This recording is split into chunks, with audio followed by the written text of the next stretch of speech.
Alright everybody, we're gonna look at a little bit of Heroes of the Dorm action here today. We have the match in the losers bracket between Sitches Booty and Lil Pope. Sitches Booty from UTSA and we have Lil Pope from Duke. And to the left side of the map we already have a Sitches Booty with Bodwes on Li Ming, Starving Goat on Rhaegar, Kaz Nachos on Muradin, Dale Cooper on Reyna, and Molten Iron on Falstad. To the right side of the map, we are seeing in this case Lil Pope, and well, they already lost to the same team in the winner bracket actually with an 0-2, so they are going to try and change that this time. We have Drunken Donuts on Jaina, Loose Moose on Malfurion, the Lucky Tiger on Thrall, the Tame Duck on Zagara. I have no idea what's up with those names, by the way, but they are pretty cool. And we have Ragnar on Johanna. So yeah, our game is starting up with a bit of mid-tier action here, actually in the middle of the map right away. The kill against Johanna. That was a quick one, especially Molten Iron on his fall set jumping in. Keep in mind that this game actually took place in the 16.2 patch, so before the Rhaegar changes, which is one of the reasons why we're actually looking at the Lightning Shield build on his part still. But of course, in 16.3, besides the addition of Xul, not too many things have been changed. So in this case, it shouldn't really make too much of a difference, with the exception, of course, of Rhaegar himself. We're going to look at those talents a little bit later as well. For now, we have a double season marksman for Sitches Booty, the UTSA team on Falstad and on Reyna, and for the boys from Duke, for Lil Pope, we're currently looking at Thrall with a lightning build. Pretty much chain lighting all throughout the way. With an Innovate talent now taken on the side of Malfurion, so already a bit of an adjustment. We're not seeing him with the extra damage against minions and mercenaries with the Moonfire, but instead going for the cooldown reduction on his Innovate, which will make it a little bit easier to keep, especially, of course, Jaina and also Zagara here with the extra mana, so that's definitely going to help. As you can see with the talents here currently on level 1, we have the Lingering Chill taken.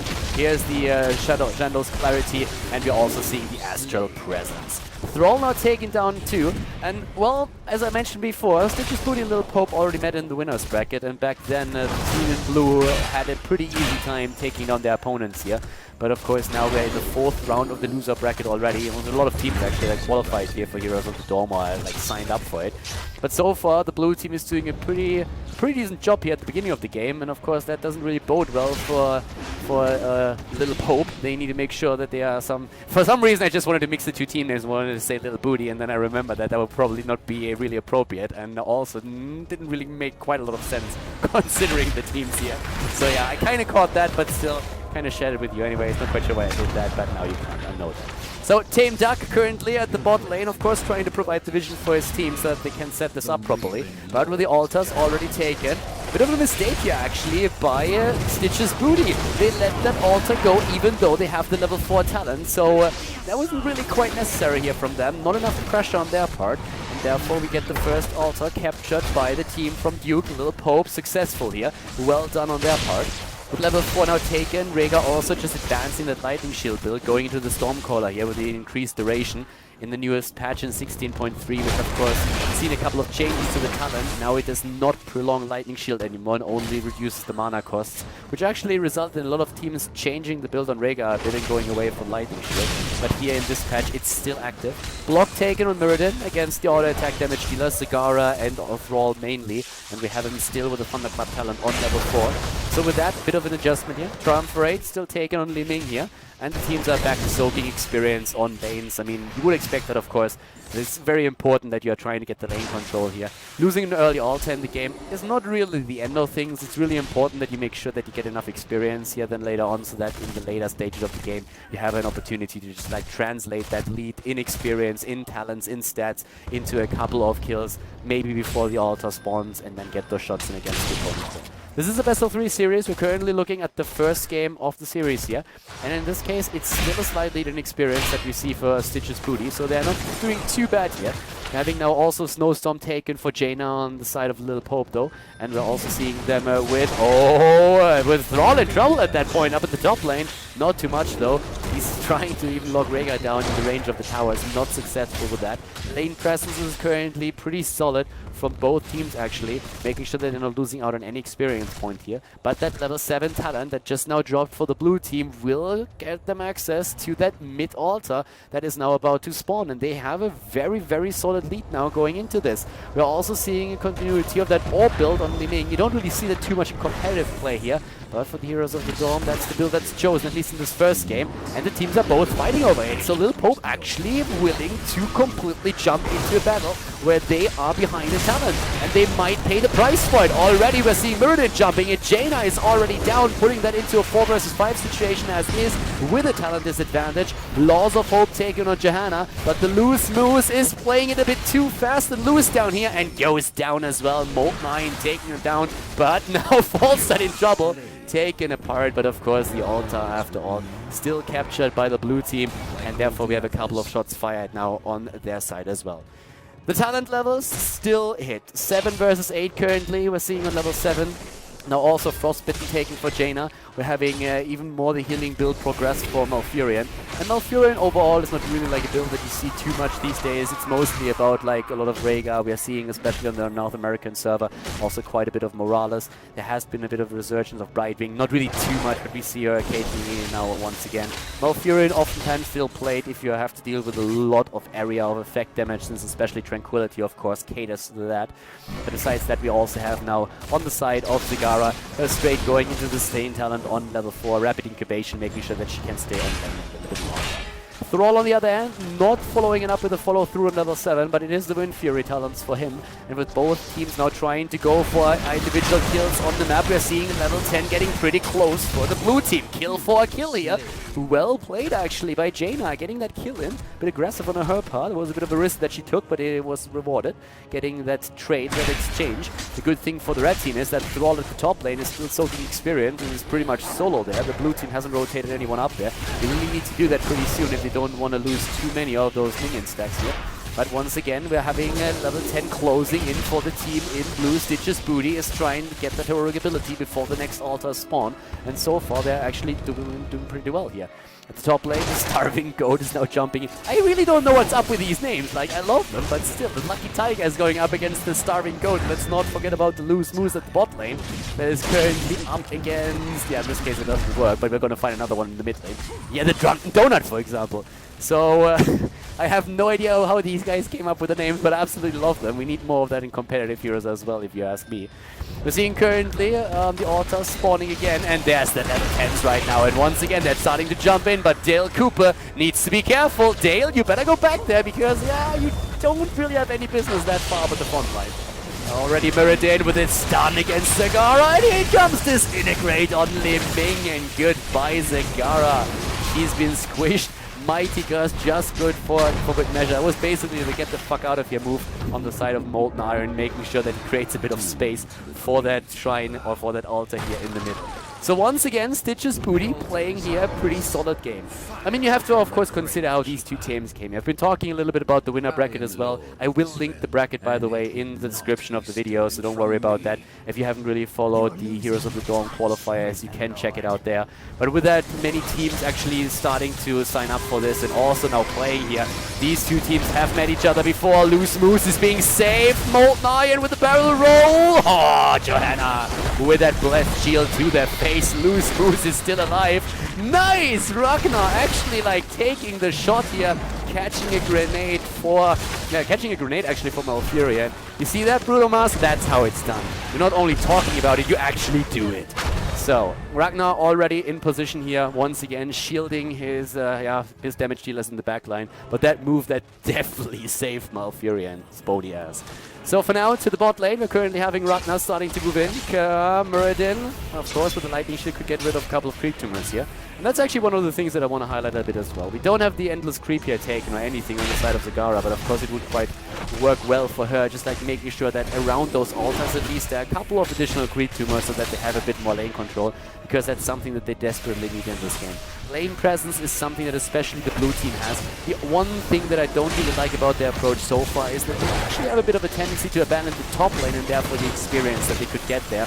Reyna is now starting his to make his way up over to the top right. Already the tame duck able to take a few of those out. Well, that being said though, we're having in terms of like talents now level 10s on both sides. Of course, you've probably already seen, of course, most of those. Piercing Gold on 7 has been taken. Zei's Vengeance has been taken here. We're seeing at the same time Lucky Tiger. Not so lucky in this case. He went for the Sundering on the 7. Tranquility chosen from Malfurion. And the Ring of Frost also being used. And once again the kill. And this time it's time for Rhaegar to kiss his life goodbye. The dog is down 7 against 4 kills. Oh, Malfurion is also in a bit of trouble. And currently Li Ming is trying to just like make sure that she gets a couple of shots in here against the opponent to just like zone them off. But we have altars to the left and the right, so both of the teams are going more or less for a bit of a trade though. But Zagara is going to try and prevent that. And maybe just dropping something here. She has been found out though. Drunken Donuts already getting the altar to the right side and Li Ming channeling the one to the left. So both of these teams just exchanging a couple of shots here. Again, the advantage for Sitches Booty, the level 13 that they have, the Giant Killer on 13. We're having now also on the side of Mirrodin him. Oh, nice Sundering here. Maybe they attempt to lock down Falstead, but in this case, Malfurion not really on top with that route that he was trying to use there to lock him down. As I was about to say, we're having Mirrodin going straight into the Burning Rage so that he can take a few of those creep tumors out. He has been busy at the bot lane, destroying a few of the structures and bringing his team even farther ahead. But now he's suddenly up against 2 and jumps out in time. So pretty well done on his part here.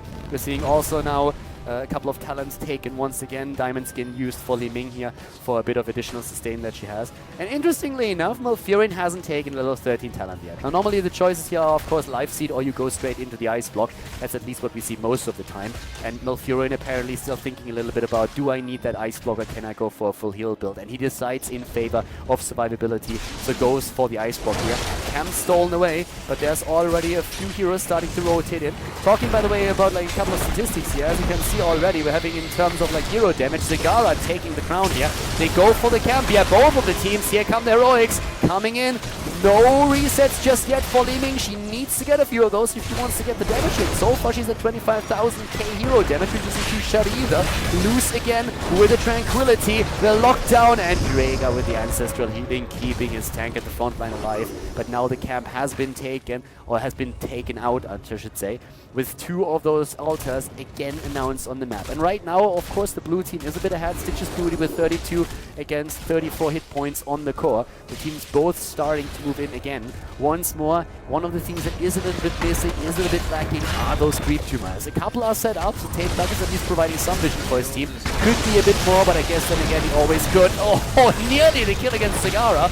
But of course now the heroic is on cooldown, nobody dying, resets not happening, but here comes the potential kill against Johanna, and that allows Li Ming again to go in. Ice block, that doesn't really help, and it's another double kill. Resets all over the place, and that's going to be 2 secured altars for Sitches Booty, and also nearly level 16 for them. Well played by the team in blue here from UTSA, so really well done. And I mean, with this being said, let's check those talents out once again. I mean, at this point, for example, we're having here the Illusionist taken. I was actually like a little bit too far ahead. I was already talking like about the potential Diamond Skin, which we don't see here. Zay's Vengeance into the Disintegrate, into the Illusionist that we have right now, and finally the level 16 talents come into play. Of course, for Rhaegar, we would still expect him to go for the Lightning Shield. He went for the Earth Shield over the potential Tidal Waves on level 13. And here's now the Diamond Skin that I already announced a bit earlier, mistake. So we have double barreled and also the bullseye taken. Here comes the Rising Storm we've been highlighting. Pretty standard builds, at least so far, from the 2 teams here. A couple of exceptions, nothing too fancy. But here, for example, Subdue has been taken on level 13, which is actually like a pretty interesting talent if you think about it. Especially with the Li Ming on the other side of the map, you would think that maybe going into a Spell Shield would be an option for Johanna as a solo tank on their side. But in this case, they decided against that. Again, the teams, both of them, with 4 towers each, and now trying to fight here in the middle. But for the red team, that means talent disadvantage once again. They're trying to go for a burst move here. Oh, nearly that kill against Falsa, but not quite. And that puts them into an awkward spot. But a great maw is being used right now. The Tame Duck, not so tame after all. That's more like an angry swan or something, like, I don't know. But still, the kill against Thrall here, the maw was great, but they could not capitalize on it. Here comes that kill against Malfurion. And Jaina, oh, poor Jaina, oh my god, that's gonna be a wipe. 4 of them down and only the Duck survives, trying to just like move away. Well, apparently trying to join the rest of the team here. Nope, just with an attempt to at least prevent the burst, which in this case would of course be them losing a few more of those towers, because it's already a 5 versus 3 situation. thankfully for them, there's only one altar on the map now that is currently spawning. So with that being said, theoretically, I mean, they could try to force the issue and maybe take another one down, but they decide against it. We have Starving Goat up at the top, trying to make sure that he just gets a couple of extra experience points for his team. And right now with a 3-level lead, I mean, these boys are looking pretty set. And that kind of continues the trend that we've already seen, of course, in the winner bracket, as I've echoed a couple of times. We've seen a 2-0 victory for Sitches Booty over Lil Pope there, but again, the attempt to just like turn that around. There's the channel, but instead of interrupting that, they actually go for Rega. The Starving Goat could be a dead goat in a few seconds. Ancestral Healing keeping him alive. Sundering being used now as well. They really want him. They really want him.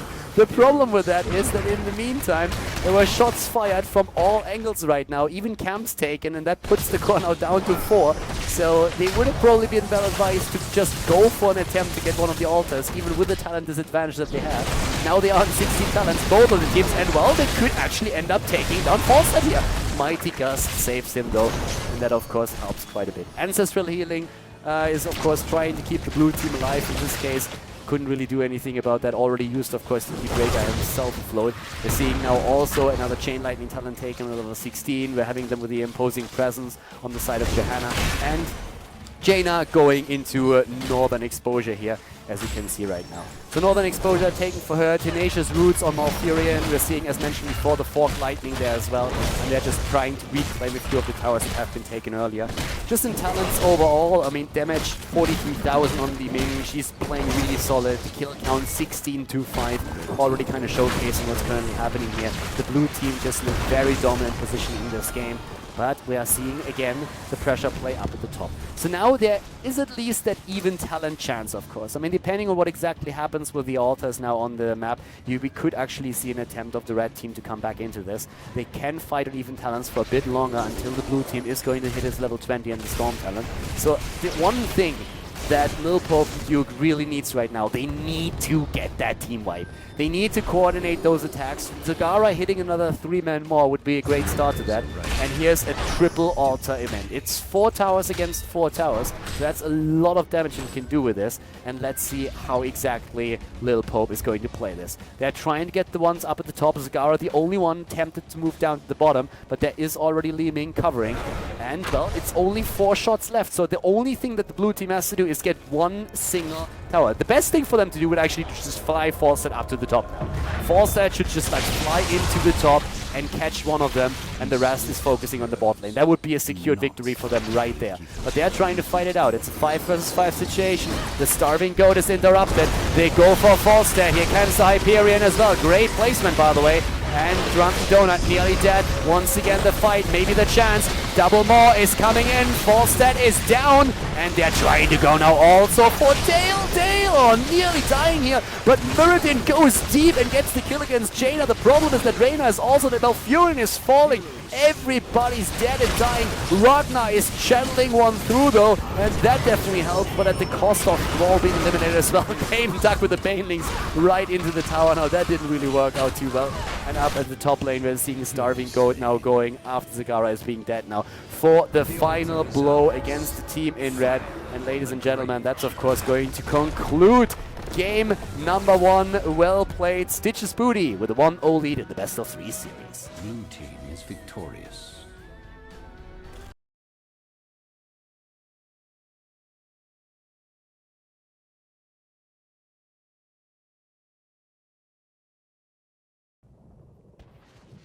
All right, welcome everybody to game number 2 here, the Heroes of the Dome, the match between Sitches Booty from UTSA and Lil Pope from Duke. Currently in the lead is, of course, once again, Sitches Booty. We're on Infernal Shrines map number 2 right now, and to the left side we have Lil Pope starting off with Drunken Donuts on Jaina, the Lucky Tiger on Thrall, Loose Moose this time on Rega, the Tame Duck on Falstad playing the chicken here, the carry pigeon, and we have Ragnar at the front line with Diablo. To the right side of the map, Bortias playing here for Sitches Booty on Kelthas. We have Carson Nashos on ETC, Moltmine on Sonya, Starving Goat on Morales, and Dale Cooper playing Zagara. So, well, this is really the game that counts for Lil Pope, at least, because these boys, they have to win it right now to at least force a third game if they want to make that happen. Of course, this is still patch 16.2, so the Rhaegar chains have not been in place at this point. We're seeing currently up to the top already a double lane with the Bottas and also with Kaznachos here, trying to just secure the experience here. Zagara, as one of the best solo laners in the game, is currently trying to do exactly that, so setting up a couple of creep tumors to be rather safe and know exactly what's happening here, and at the same time just like pushing these lanes down. We have more or less a rotation happening with 4 heroes from the mid to the bottom, and Zagara actually, overstaying here quite a bit, trying to get away, and actually nearly, I think she's going to make it, but that was a very, very close call there. So Dale a little bit slow to react, but working out for him after all. But that was a little bit scary there. Looked for a moment like there could be a potential kill against him, but for now, it's just like time to occupy the blue team a little bit and try to pressure this lane back. Now, of course, when we're talking Infernal Shrines, then it's really a whole lot about getting control. And with a combination of ETC and Zagara, there's already a lot of potential to go into a more mosh pit later on in the game. So that can really help. Rhaegar, of course, is going to be great for especially Thrall, since Thrall really benefits from that lightning shield. And Diablo at the front line, they kind of have to keep him safe somehow. And having Rhaegar there could be definitely the answer, especially with a potential Earth shield then later on. Since we all know that Diablo is an absolute beast in the early game, but he can be a bit of a liability in the late game in particular when you are playing him as a solo. At least as Thrall at his side, that helps a little bit. And of course the combo between Diablo and Thrall is also a pretty strong one. Using that Apocalypse together with that Sun Rain can be quite devastating. For now, the Shrine is actually activated at the bottom of the map, and the teams are scrambling for the experience to hit level 4 first before they move in. Also a bit of a trap setup here. Ragnar is trying to go for maybe a kill. Morales would of course be a great target if they can flank her, but so far the Goat has had some pretty decent positioning and didn't really make any big mistakes here. Both of the teams actually just circling the edges here, with the Zagara waiting for level 4, trying to move in. Here comes, for example, ETC sliding in, but the problem is that we have Diablo there. The heals from the starting Goat, but the potential kill. Wow, ETC gets away, gets healed once again. Dale moving in now too, and we have a 4 versus 4 in levels, and therefore also even talents for both of those teams. Again, ETC in this case with block on level 1, straight with the power slide talent on 4 though, so not really fully committing to the damage build, but trying to have at least some sustain talents here. A bit of an adjustment that you don't see all too often, especially not with the Sonya at your side. Sonya against Thrall, already the particular match that we see here on the Shrine, and both of the teams still scrambling for positioning here, but a much better position now for the team in red. So Lil Pope actually doing fairly well here. And there's, but Sitches Booty is claiming the Shrine at least for now. But Lil Pope still leading when it comes to the minions. Here comes on the other hand the attempt to go straight for Zagara. Diablo is down, but so is Zagara, and the Tame Duck and the Loose Moose are both... Oh no, only one is getting away. Molten Iron, the vengeful barbarian, starting to move in, and Pam, the slam to the face, and therefore the kill. 3 kills against 1, and they're off to a pretty decent start. So Lil Pope, or Sitches Booty, once again trying to just like take Lil Pope down here. So once more, a bit of a shaky start here for the team in blue. They're already down 1 game in the best of 3 series, and they really have to make sure that they are going to win this one. But the first Punisher goes to Sitches Booty, who so far have been playing a very, very solid game here. We're seeing again Rhaegar going straight for the Lightning Shield build, Stormcall on level 4 for the duration and also mana cost reduction. We're seeing at the same time Snowstorm for Jaina. And besides that, when we're talking talents, we don't have the advanced block on Morales. Instead, we are actually seeing her going straight for the Bioshield here. Which is also pretty interesting because you don't really see that all too much. Advanced block is a little bit more popular with most Morales players out there. Level 1, by the way, was the electric charge over the potential Lightning Bond. Lightning Bond can be pretty awesome if you're playing on Infernal Shrines, because when you're starting to fight on those shrines themselves, you get a lot more AoE damage out, and that of course helps accumulating a few additional minions and might be the difference between getting or not getting a Punisher. Level 7 talent, again faster for Sitches Booty. They're trying to capitalize on that. I mean, their stance on the map is so far a pretty passive one. We are seeing mostly Dale trying to set up a few of the creep tumors. But already, with a bit of a cluster, we have the blue team starting to move around and taking those down, trying to limit the vision of Sitches Booty. And so far it's working for them, but they have not now. Well, now they finally have the level 7, and that of course gives them the extra talent. So with that being said, we could see them once again with an attempt to force a team fight here. Follow through already chosen on the side of Brawl. I'm still a little bit surprised about that lack of a level 7 talent for Rega. I mean, oftentimes you still see the cleanse there. It can be used against that setup that is currently being run here for sure. I mean, not only do we have ETC with the potential mosh pit there, we have also Kalthas himself, of course. Personally, I really love the Blood and Thunder, which is also the talent that Rega goes for, because the cooldown reduction can be absolutely insane. It's always a question, do you really need that cleanse, yes or no? And of course, also you have to think about, do you trust in your own abilities to make a difference with cleanse? If you're a player that is just shitty with cleanse and you're really good at just like leaping at your targets, then going for Blood and Thunder can really make a huge difference, because the 2-second cooldown reduction in your basic abilities or on all your abilities is actually pretty sweet. So with that, you can just spam out, especially after tidal waves, your chain wave or your chain heal, or you can just simply like go for an extra lightning shield. So it's always a matter of preference as well. That being said, we have actually Blood and Thunder taken. We're seeing the level 10s still a bit far away, so none of those teams should be able to reach those while the next shrine is being fought over. And this is another time where Lil Pope can start to make a bit of a difference maybe. But first they have to save Diablo at the top, who went a little bit deep considering that he was pretty much alone on that lane. The Tame Duck already, yeah, in an awkward spot as well, but still the barrel roll cooldown should be up. They're going for the damage against ETC. Here comes Diablo. Oh, Morales isolated. They're trying to go for the kill, but the grenade is pushing everybody back, and ETC is of course ready with a face melt as well. Sonya is not really impressed by all of this. She's still at the bot lane, and well, forget what I talked about earlier. They are gonna reach level 10 during that shrine fight, because nobody really cared about that shrine at all. They're just saying like, screw that thing, and went straight into the team then with a 5 versus 4 at the top lane. But that delivered level 10 now into the hands of Sitches Booty, and you can guess how that shrine fight is gonna end up. Of course they have to retreat. We have, by the way, leap on Sonya. Sonya wants to go for the jump. Oh, and he was trying to do exactly that. That didn't work. But here comes the dance party. The mosh pit against 3. Keep dancing, baby. And the more as well. But so far they didn't really get a kill out of this. It's a little bit of an interesting use that we've seen there for 2 heroic abilities. They literally got nothing out of that.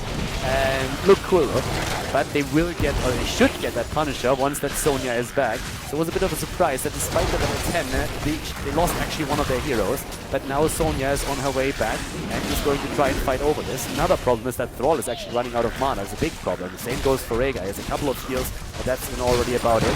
And here could be a jump fairly soon. Ragnar is already very low. You don't even have to jump on that bad boy, because there is still Kalthas. Here comes that leap though, and goodbye Diablo. The front line are gone, and that should secure themselves the Punisher, even though Lil Pope has been doing a pretty solid job at getting minions themselves, but I highly doubt that they will be able to just like do that at final few blows. They are trying to poke though. They are trying to poke, but we all know how that sometimes ends up, so they need to be very careful that they're not going to get jumped here, because that could backfire real hard. Level 10 now for both of the teams. Here comes Molten Iron, Sundering use. Can they follow it up? Yes, they can, and boom! Sonya is dead again. Well played actually. Great combo with the Sundering and Apocalypse. Very, very well done here. And now they're still fighting for this, and the 5 versus 4, they could actually get that.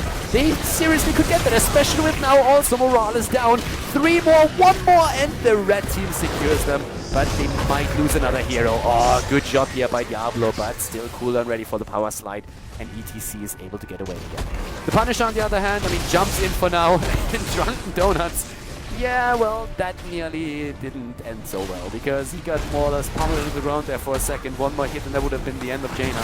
But they should have a pretty fairly easy time to take down that Punisher, you know. With also the Tame Duck maybe overdoing it a little bit with a fly-in.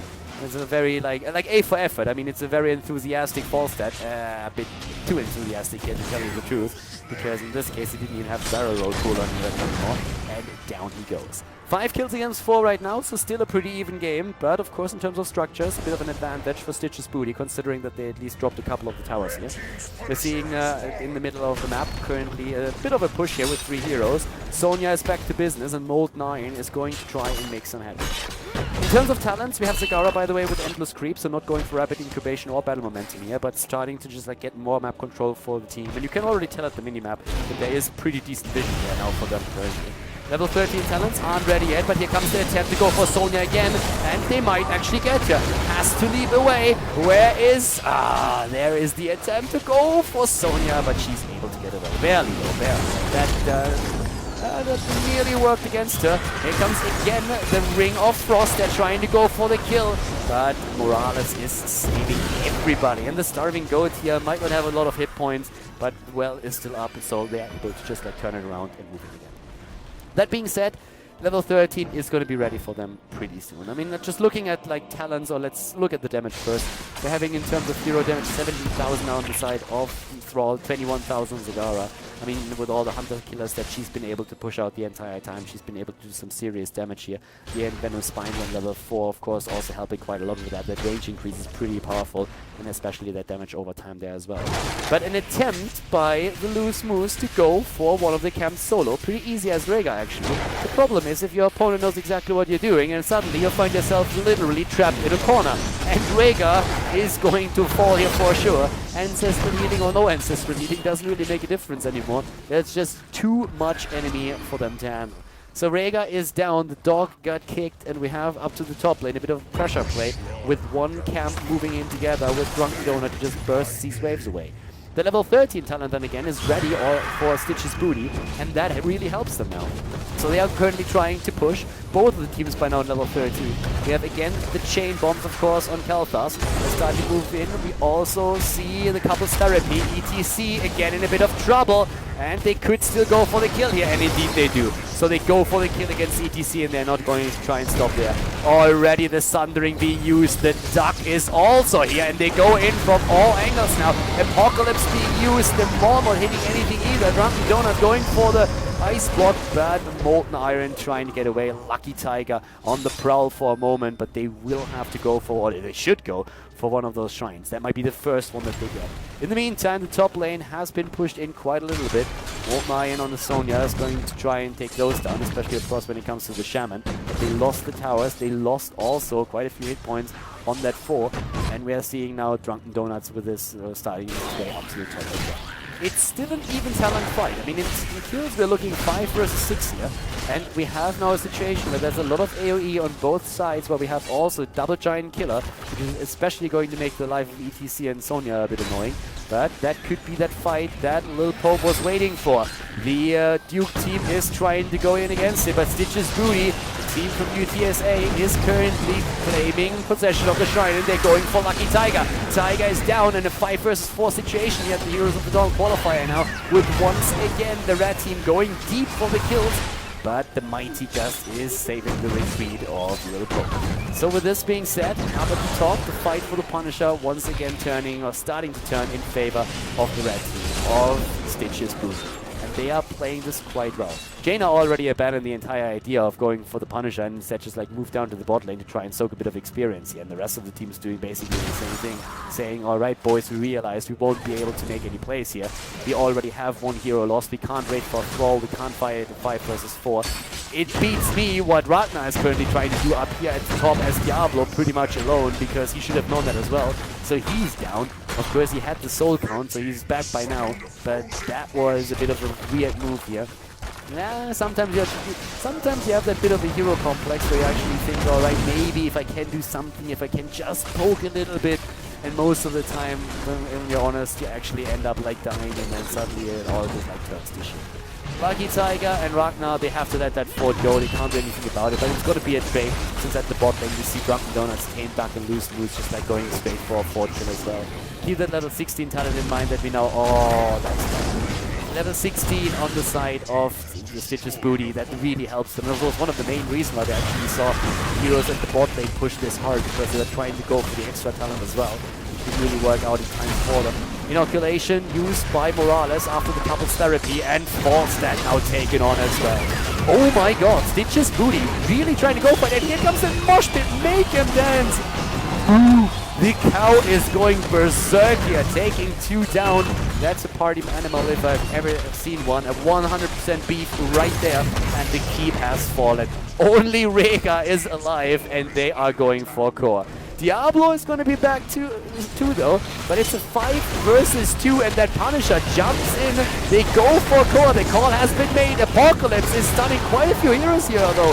4 in total, and they're going for the attack. It might be a little bit early to go for that call. Starving Goat has fallen, and without Morales, there's no more heals, no more sustain. But the core is down to 40%. Mighty Gust being used by the Tame Duck. He's flying in. They get the kill against Sonya. They go for ATC. It's 20% on the core. Down goes Kelpas. Down goes Gaznagon. Everybody's dead, but that's still 9%. 8. The Phoenix. 5% on the bloody core, and now the turnaround attempt. 17 versus 18, 12 kills against 10. The entire team got wiped, and now in 5% on the core. How are they going to play it now? Backdoor attempts are real at this point. Imagine Zagara, imagine Kalthas moving in at some point and just like trying to go for the kill. They really have to keep the pressure on right now and always get perfect vision of the opponent if they really want to try and turn this around. 5% on the core, the shields are back up, and they push down to the bot lane to at least try and get a fourth here. They go through the wall, pro plays right there, through the walls, right for the keep. Can they push it? And if so, how far can they go? The keep should be falling here. The keep has to fall. They need to make that play. But the keep is still alive. The Tame Duck with an attempt to do something here. But that's all the leap. And the stem Sonya starting to move in. Kelba's also there. And here comes also in the backline, again the attempt of ETC, of course, to catch up. But he got already on horse. They're trying to go for Lucky Tiger right now. Thrall, he still has a Sundering up, could use that. They could actually turn around against Kelthas and against Sonya. They could turn this around, but Jaina isn't with them. So they're currently waiting for Jaina to come back. The attempt to go for a kill right over here. Here comes the Sundering. Apocalypse is also being used. They go for Sonya. Sonya is down. Diablo might die, but they're still on the chase. And especially Thrall, of course, is trying to lock somebody else down. He could try to go in with Wind Fury. They decide against it now. The Shrine is active. Nobody trying to sneak past to go for a backdoor attempt. But they have now that Shrine to think about as well. And let's not forget about the camp at the bot lane. That is still starting to push in a little bit, or at least we have one castle that's delaying things here. The attempt up to the top looks like they are trying to go for that backdoor, but it's only ETC. ETC is not really the hero that you would think is going to backdoor that core. He's not really alone, but the thing is in the first 2 shows, so if they would have tried to make this a bit more of a surprise attempt, then I think it could have worked. In this case though, they've basically written a letter, put it in the mail, and waited for the delivery guy to deliver that, so that everybody knew they were trying to go for a kill there. Yeah. I think Sitches Booty did have a real chance here moving in, but that didn't really work out too well. So they at least forced them off the Shrine. That helps, but it's not going to make a huge difference since already 20 of the minions have been accumulated. And of course the first thing that happens is that everybody on the side of Lil Pope is starting to move in again. Ragnar is already there, the Lucky Tiger is also, and luckily enough, pun intended, he also has his Sundering back up. So with that being said, they can go into Apocalypse and Sundering in only another 10 seconds because we're still waiting for Diablo to have his ult ready. But they're going for the pokes for now. Both the teams aiming for level 20. Zagara is there, and she's down after the Maw has been hit. Here comes the leap. They go for Thrall, and Thrall is dead. No Sundering for him. Well, actually used it. Here comes the Apocalypse, and the kill again. Sonya! No, because ETC goes for the Mosh, but the kills. What an ancestral! Rhaegar, that selfish bastard, says basically just screw Falstad, heals himself, ignores Falstad completely. They get a kill though against ETC, but now Diablo is dead as well. Sonya is dying too on the other hand. Donut, can he get healed? There's the heal. Momu spreading the love here with the chain bombs. And Khaldor is starting to go in once again. The teams are both on level 20s now. They are both on 20s at this point. And I mean, just looking at the times with the Caduceus reactor here being taken, Forza with the auto attack build all the way through all straight with the Nexus Blades now as well. Both of these teams 15 kills against 14, and they're really going to try to make the difference here with that particular Punisher that would go through the bot lane. 20 versus 20 right now. And in terms of damage, especially Kelthas has done an exceptional job with chain bombs everywhere, but the Punisher still ends up in the hands of the blue team. They secure the Punisher for themselves, and this is actually like working. The important part is that this keep down here, of course, there's like no hit points left whatsoever anymore. and everybody else is starting to meet up with the Punisher. I mean, the call has been made here, group and go. Falstad actually guarding the top. I'm liking the move by Tame Duck, making sure that they are not going to get backdoored here. He can use the Mighty Gust, he can use the heroic ability, if need be, to buy time for the rest of the team to be back, which is not needed because everybody on the side of Sitches Booty is currently trying to defend. And, well, the Punisher doesn't even care about that keep anymore. It's already down there trying to go in for the kill right now. Here comes that jump, Apocalypse being used. Not hitting anything though. We have Sundering ready and already used. They're starting to jump in again. Ring of Frost being used now to the kill against ETC, and they get the kill as well. Again, Sonya. Luz is able to keep himself alive. Use that Sundering here as well. Zagara chain lightning to the face, and this, ladies and gentlemen, is gonna be game. We have a tied series as Lil Pope with 5% on their own court turns it around, wins the game, and forces game number 3. Victorious.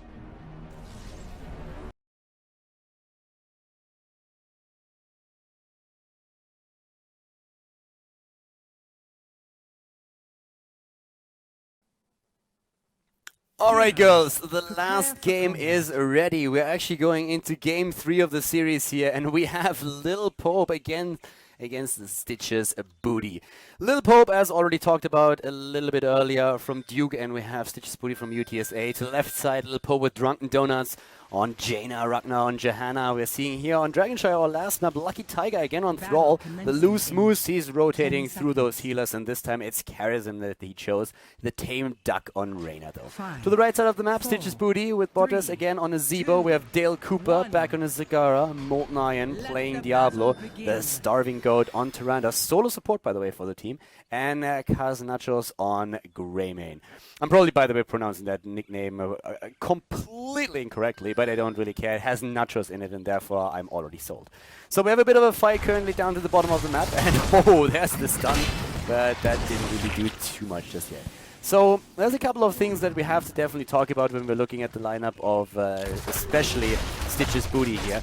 They are playing it a bit fast and loose at this point, because running Diablo as a solo tank is oftentimes alright if you play a Thrall at his side. Normally you would want a Sonya or a second tank, and then also having a Tyrande as a solo heal is not really too popular anymore these days. It can work out if you gain some momentum in the early game, but you really have to start a bit of a snowball. If you really enter the late game on even footing with your opponent, then you usually run into a bit of a problem, because you have a very tough time keeping Diablo alive with only a Tyrande and him as the solo frontliner. So the name of the game here for Sitches Booty is really going to try and snowball this. So that's currently going to be the name of the game for them. And they are trying exactly that. Here comes, well, no follow-up stun. We have Tyrande in the middle of the map, not part of the rotation here.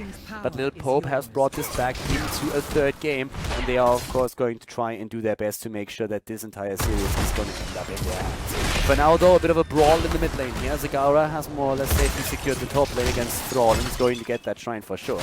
That puts pressure onto the team in blue, Lil Pope, especially in that mid lane right now, where we already have zoning happening, and it looks like it's going to be, yes, it's going to be the first Dragon Knight. Super fast here, early on, a bit of a punt attempt here against Johanna. That didn't work. Iron Skin is perfect against this, but now we can already see like the structure that we are having. Oh, actually the Zebo rotates into the middle. I was expecting him to try and push the bot lane a bit, with the Dragon Knight just doing as much damage in the mid lane as he could and delaying things. Oftentimes it really works out for you to just poke a little bit with a Fire Breath and try to go in for the occasional hit when your minion wave advances. Diablo is in a bit of trouble here. Zagara still against Thrall up at the top, but we have soaked down to the bot lane for Lil Pope thanks to Jaina, currently trying to secure them some experience at least. Both of the teams now on level 4. The Zebo also in play here, and whoa, Loose Moose is trying desperately to get close to someone that he can dash to, and there is a minion wave, so that should that should help, but it didn't, because that punt was a bit too good. Loose is jumping in just in time, and the Dragon Knight is already over the kill against Greymane. Well played. And so far, Lil Pope actually doing fairly well here. Now, once again, I talked about this in the first game, but these two teams met in the winner bracket already. It wasn't one of the early rounds. Now we are seeing them both in the loser bracket, in the 4th round of the loser bracket, actually going up against each other once again. The last time we saw Sitches Booty win this series, but at this point, Lil Pope is actually giving them quite a run for their money, so this is going to be an interesting one at that. They're also having now Quicksilver taken as the talent on Charism. Now, personally, I find this a little bit weird. Oh, sorry, Foresight taken Quicksilver. Now, we're not quite there yet. But Foresight has been taken, so the dash talent. I find this a little bit weird. Like, we don't have really anyone where you need the reveal. The only reason that I can actually come up with why you would go for the talent is because those creep tumors of Zagara can be a bit of a pain in the butt. But that being said, I'm not quite sure that was really a bit of a coordination problem here between Tyrande and Diablo. Not going to get that lockdown against Lucky Tiger. That was more or less a secured kill up there, but that follow-up stun was just not there in time. So therefore, Thrall gets away. Still soaked down to the bottom of the map, and both of the teams trying to aim for level 7 right now. Tyrande, of course, goes into the only build that is really viable if you play her as a solo support. She goes into the Owl build, which gives you massive cooldown reduction with Empower on level 1 and Pierce on level 4, so that you can get the cooldown reduction on not only your heal, but also the Shadow Stalk later on, and therefore get maximum healing numbers on the board. To the bot lane, still a little bit of pressure happening. The shrines are active, but you can already tell that despite that early Dragonite, we still have complete even experience for the two teams here, and both of them now on level 7. With a Gitbin taken, and Zagara, well, she is way too far out here. I mean, even with all the vision, thanks to the creep tumors, she had no chance there. But still, it is 2-lane soak against 1-lane soak right now. Well, not quite true, because there's still Reyna considered at the bot lane. But at least both of these lanes are being pressured right now, which could result in a few more structures being taken out. So that's the big problem that Lil Pope has to face right now. They're losing structures, and they don't really get too much out of the 4 heroes up at the top lane, especially with Zagara making her way over there again. We're seeing also Charism going into Cleanse against Diablo Tyrande, not really too surprising. But of course you give up a whole lot of heal if you don't go for the Echo of Heaven. So a big problem here for Charism as a support, that Cleanse is more or less mandatory with the setup that they're running. Again, Zagara trying to go for the Shrine Cap. Could use the Hydralisk, is doing exactly that. And if they are able to lock that one down, then it would be a potential Dragonite again for Sitches Booty. Talking about locking something down here at the bot lane, we're still having everybody going straight into a bit of a brawl, 4 versus 4 situation. In the mid lane, we see Tyrande guard the dragon statue. There's nobody that could actually go for it. But at the top, still that battle between Thrall and Zagara raging over the second shrine. And this time, yeah, Thrall just doesn't have what it takes to really hold on long enough. There's the attempt against the stun, and there it is! The owl hits, but it doesn't hit hard enough. Not yet. No ranger talent there just yet. And it could be another Dragonite, as suddenly the middle is being pressured. Already level 9 for Lil Pope. But Sitches Booty is starting to rotate heroes over there, especially, of course, in this case, Tyrande, trying to sneak this one in. Loose moves, had to move back. If he dashes in, he does, but he is too late. And that allows now Dragonite number 2. Just a bit of a better coordination that we're currently seeing on the side of Sitches Booty. They're playing pretty well with that. We're having Dale Cooper up at the top lane, once again trying to just like pressure the lane, and Thrall is really starting to feel the wrath of Zagara here. I mean, she is a Zerg queen after all, so starting to go straight in for those kills, and well, Thrall is already trying to do his best to push them back. Zagara could have actually stayed here even a little bit longer, but decides to go into the middle of the map for now, placing a few more creep tumors in those bushes in the jungle, and down to the bot lane, having the Zebo soak experience. They are on level 10, they have now more, they have Apocalypse, they have Gary, the Gargantuan is going to make a difference here as well in those fights, and Apocalypse already being used. They're trying to go for a kill at the bot lane against Jaina, and they get it. The Ring of Frost couldn't prevent it. Hyperion has now been chosen on the side of Lil Pope, and the top lane is against that battle. Lucky Tiger versus Dale, and more after Sundering, and Zagara could get away from this one. She is getting that kill, and at the bot lane, more pressure is even unfolding now. So not only is Jaina that draw guy too, they're still having a bit of pressure play here. Gary's moving in, double stun, and here comes the walk, and once more Greymane in for the finish. The cool thing about Greymane really is that if you go for the cocktail build, which of course you do, you have nice poke from a distance, but you have also pretty good burst damage actually if you start to go into the Worgen form and you want to finish someone off, and that's exactly what happened here. The Palm couldn't really prevent it, there was nobody to heal that up. Having at the top lane Zagara just going through the entire wall, and now also of course like starting to threaten this. Personally, I'm a little bit surprised that he wasn't trying to take down that well. It's usually the first thing that you should do when you take down the wall.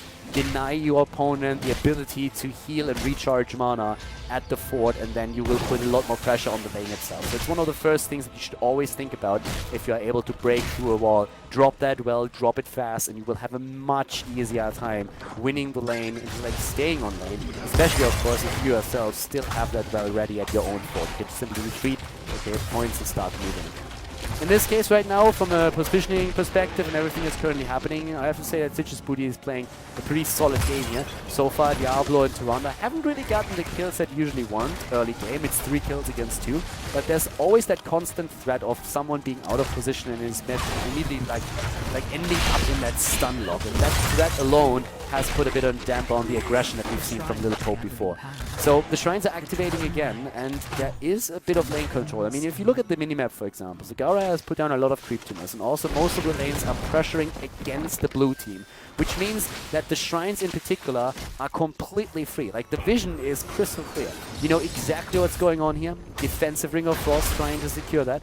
But in this case, there's just like so much vision right now at the bottom, in the middle, up at the top, that you can easily just like get control over a shrine, or you know about your opponent's movements, and then you can adjust accordingly and make sure that you rotate around that. And that's currently happening. Bot lane has been taken. The Z-Boy is going to put some pressure on against the fort down here, but at least he can. Could walk up to the top. If they delay here, he's going to take the fort at the bot lane. If they decide to fight 5 versus 5, the Z-Boy is going to make his way over. But first of all, that camp has to be defended against anyways, and the Z-Boy is already starting to move in just to poke a little bit here. The level 13 talent is ready, and in this case, it is the Ice Storm actually on the Z-Boy, which is quite interesting. You don't see that too often these days anymore. Thing of the Deep is something that is oftentimes being used here. I mean, there's a couple of options. The Frog build as well, of course, can be quite powerful. They're having now On the Prowl taken on the Overflowing Light, and also about Thrall at the top lane. The Lucky Tiger not so lucky. Not really having any business here all alone against 4, and in this case, of course, it results in his demise. So down Thrall goes, and that is now a kill 4 versus 2. They're seeing top lane pressure. Bot 4 has been taken out. It's a Shriner for a Shrine at this point, but it's really all about the structures that are being dropped at the same time. And that experience that we've already been talking about for the team in red is just increasing red. Like, they're doing a very solid job at taking towers down, putting pressure on forts, and it's finally time for the level 13 talent to be ready, which actually could result in a bit of a forced team fight. Nazeebo for a second was a bit in trouble there, not too much though. Double Giant Killer against Diablo as a solo tank. It's going to put incredible pressure on him. Subdue once more for the slow on Johanna.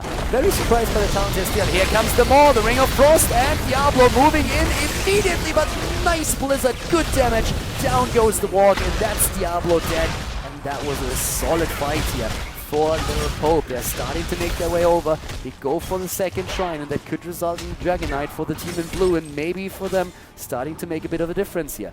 Level 13 talent. Interestingly enough, an adjustment on the side of Karazim as well. We've been talking about Quicksilver earlier. Here it is right now. We are having it on level 13 over Relentless. So the Subdue and the Relentless, two of the talents that you wouldn't really expect here on level 13. By the way, talking for a moment about Diablo here. Diablo with the Soul Feast, going into the Soul Catcher, going into the Soul Steal right after that, and the Siphon the Dead also. So he's going into the most massive amount of sustain that you could possibly go for on a Diablo without going into the spell shield on level 13. So one of the reasons why this is currently working out for them. I mean, he's maybe going a little bit overboard with the soul talents here, but he is definitely in the know that as a solo tank he might run into some trouble and is trying to mitigate it. And they go for the kill. Johanna is down. Got the kill there. Loose moves with a trigger on the palm, and the attempt to dash again, but it's too late already. They steal the shrine at the bottom away, and things are starting to look a little bit grim for Lil Pope. It's the third game in the series, and we have level 16 versus level 14, which gives now also the imposing presence to Diablo. He's basically just saying, screw damage, I have to be that frontline guy that nobody can kill, and that's what he's trying to do. And to be fair, I mean, he was only killed one time, and he soaked already 34,000 damage. He still has 15,000 hero damage, which is still more than Johanna was able to dish out. So overall, this is looking not too shabby. Yeah, here comes the attempt to go for Tiger. Oh, that was a bit of a mistake, I think. I don't really think that was supposed to hit Jaina, but no, both of them get away. All right. The Dragon Knight has still been captured though, despite the inability of taking the targets up here to the top. Starving Goat, maybe a little bit too far out. Normally you would try to take those two minions down. The minion wave moves into the keep range or into the fort range, and then the shots are not hitting the Dragon Knight. The attacks are not going to be slow, they're not going to lose hit points. So usually it makes sense to take the wave down before you start moving. Kicking Johanna, also most of the time not really the best choice. He's going to use that Iron Skin. But overall, of course, the pressure play here in the mid lane is pretty substantial. I mean, at this point, they have the talent lead, they have the Dragon Knight, they're going in for the punt. If they can lock somebody down here, that would of course be all that we need to really drop another party. Especially since level 60 is not going to be ready for the blue team for another half level. And that is going to be a big problem. So they start to go through the wall here, more experience in the hands of Sitches Booty, and at this point the UTSA team is looking very, very strong. Lil Pope and Duke trying to do what they can, and once again, mid lane, that's where the pressure is.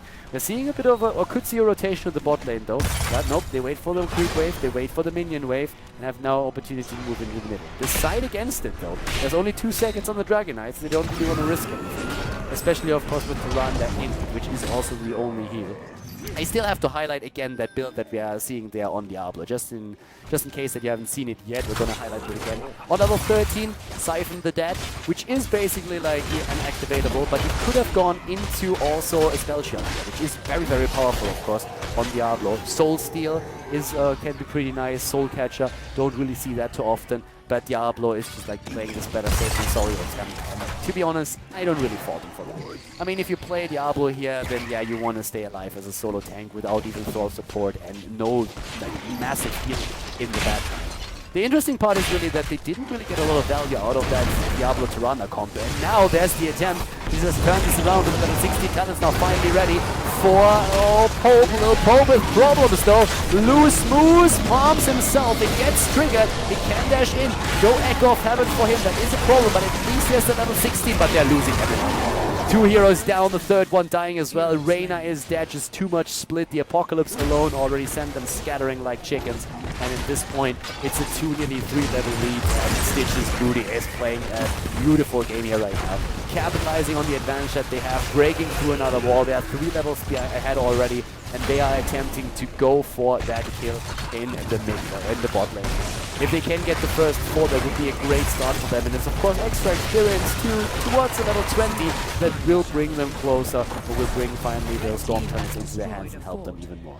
So one of those keeps eliminated.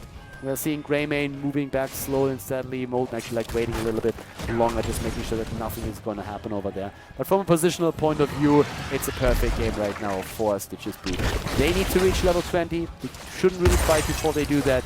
And right now, this is more or less a loss-loss situation for the team in blue. Lil Pope has to take a fight. A fight that they don't really want to take. They need to try to either fight with a talent disadvantage, which is going to be brutal, or they have to try to play around the opponent, delay, steal the shrines, and try to close that gap in experience somehow. And to be quite frank, I don't know how that will work. So they have to hope for a kill, for a burst maybe. Move in, lock a target down with that blessed shield, use Thrall, and then also Jaina and Reyna to get that kill. And that is what they have to do right now. Here comes the Apocalypse. Didn't really hit anybody, but Jaina is about to fall. Sundering use, but it's too late. Hyperion with the damage, but this is not looking pretty. Here comes that potential kill again against Johanna. She is down, and also we're going to see the kill against Reyna. Reyna is dead. Everybody else is moving away. Things are looking very, very bad now for Lil Pope. They are already running out of heroes here. They're going to be down for a long, long time. In terms of hero damage, Thrall with 25,000 on the side of Lil Pope is the best damage that they have.